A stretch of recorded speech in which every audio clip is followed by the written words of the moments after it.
with Molly's permission, we take John to get a complete brain scan in Uganda. Dr. Jay Geed, a neuroscientist from the National Institute of Health in Maryland, will help to analyze the results. Dr. Geed is one of the world's preeminent specialists in brain development research, and the results reveal something unexpected.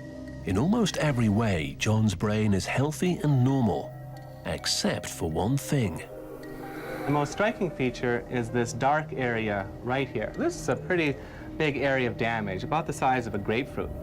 At some stage in his young life, John suffered a massive blow to the head. A pretty major trauma to the brain. And the location of the trauma has important implications.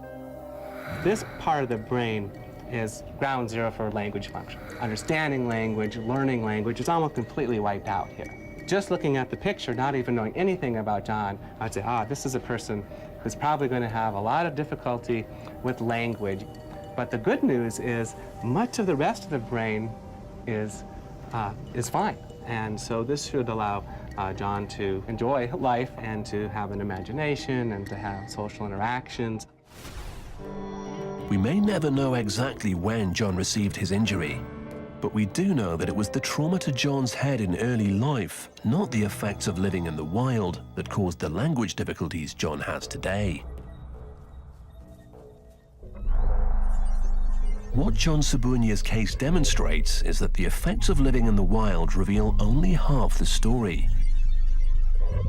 The other half is how these children ended up there in the first place. Collectively, when I think of these feral children, it just brings to mind abuse and neglect. These children wind up living in the wild because they fled a bad situation. And that makes it more difficult to understand how that living in the wild will affect their brain development or the behavioral development, because they led off life with a pretty bad beginning. This was clearly the case for Oksana, neglected by her alcoholic dysfunctional parents. And while we don't know exactly what happened in John's house in Uganda, there's a very real possibility that he was physically abused and driven out of his home.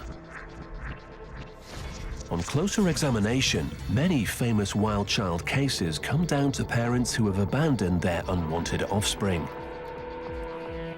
And perhaps the myth of the wild child reflects our inability to accept the failings of our so-called civilized society.